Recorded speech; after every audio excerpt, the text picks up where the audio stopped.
মুখাদা আর কদিন পরে আপনার জীবন এইটা বেশি মিটিং পাইতে না মুখা দেখলেন আন্দোলনও জোরদার হয় না মানে মনে হয় ফেসবুকে দেখছিলেন আন্দোলন পিকেটিং আরম্ভ হয়েছে ওই বিরোধী দল হয় চাইতে না ফেসবুকে দেখছিলেন খিলা খিলা না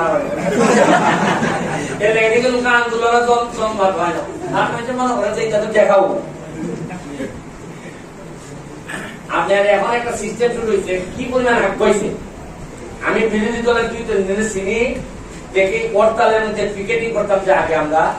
রাস্তাঘাটে আটকাইতে যেতাম এদিকে ইটা করেন আমি কেমনে তুমি রাতে এটা করতেছ হয় সকাল 8টায় গিয়ে 2-3টা রিক্সাওয়ালার সাথে আলাপ করে ফেসবুকে বন্ধ কই বন্ধ কর চলাচল বন্ধ কর এটা সিনা বইয়া ফেসবুকে দিয়ে হেবাই দেবো এরপর দেখা যায় আমি তো করছি পয়সা আটকাইছি কিন্তু ফেসবুকে দেওয়া শেষ রাজনীতিও শেষ শেষ এই সবাই ওকে একটা স্লো মারতেছে এখন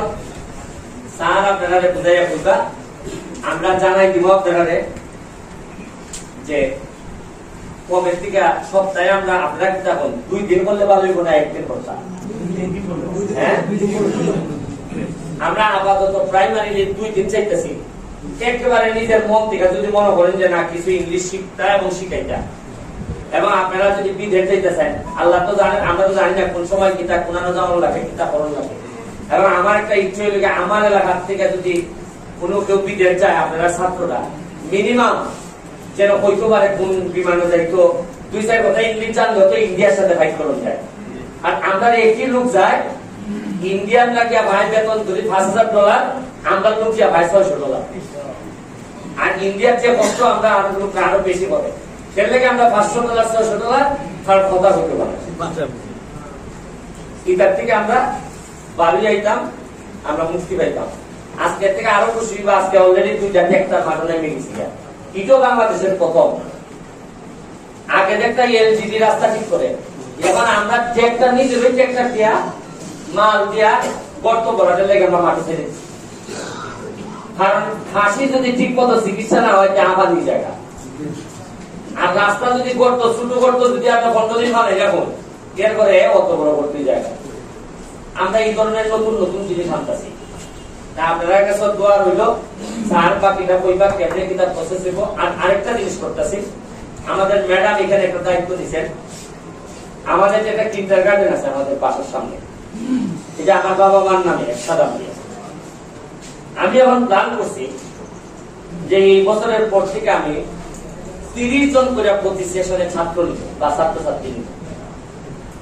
নিয়ে এদেরকে একেবারে মোস্ট মডার্ন বাচ্চা আমি বড় করে তুলতে চাই যারা ধরেন আগামী 20 বছর পরে আমার পরে কেউ না কেউ এমপি তো আইব না যেমন আমার সাথে যারা থাকে এরা তো ধরেন আমার সাথে যারা কষ্ট করতেছে ধরেন ইসলাম ভাই বলতে ইসলাম ভাই আমার লেগে কষ্ট করছে এবার তাই না কিছু পয়সা করে পয়সা মাস্টারে পয়সা খাইয়া গেলা কিন্তু তাইনের ছেলে মেয়ে যদি শিক্ষিত না হয় তাহলে এরা আমার ফুলাপুরির সাথে পারবো দেখা গেল আপনারা সব ফুলাপুরি নষ্ট হয়ে গেল আর আমার ফুলারা আমি বিদেশ থেকে আইনা বললাম যে সে বিরাট পড়াশোনা করছে তার এমপি বানাই দিই আর আপনারা বুঝবেন না বুঝবেন কইবা ঠিক আছে ব্যারিস্টার কি কইছে তার গুলো আইতো না কি লাইতো মিয়া আমার সিদ্ধান্ত হইল আমি প্রতি মাসে এই বছরে 30টা করে ছেলে নিব বা মেয়ে নিব নিয়ে এরারে আগামী 20 বছর পরে এরার কাছে যাতে আমি ঠিক মতো ক্ষমতাটা দিয়ে দিতে পারি এটা চার করব এমন হয় তোমার এই 30 জনের থেকে এমন মার্বেলাস ছাত্র বানাইব কারণ আমি যদি এখন গাছ না হয় গাছ যদি এখন রোপণ না করি তা আমি আম খাইয়ে দেবো কেমন আপনি যখন ইসলামী স্বাস্থ্যকেন্দ্রের একটা এরা মেডিকেলে এখন ওই মেডিকেলে সারা বাংলাদেশে ফার্স্ট হয়েছে এই স্কুলের লোক আমরা সোনারঘাট কিন্তু পড়ালেখায় আমরা আগে যাচ্ছি না কারণ ওই লোকে গত 10-15 বছর ধরে একবারে আল্লাহর এলাকাটা চলছে উস্তাদ যদি জিগাইতে পারছি না কইতাও পারছি না কইলই এরা যে তা হয় তার তো আমরা চলে না আপনারা আশ্চর্যই বা কি এক এলাকার জন্মাইছে আপনার কোন দেশে জন্মাইছে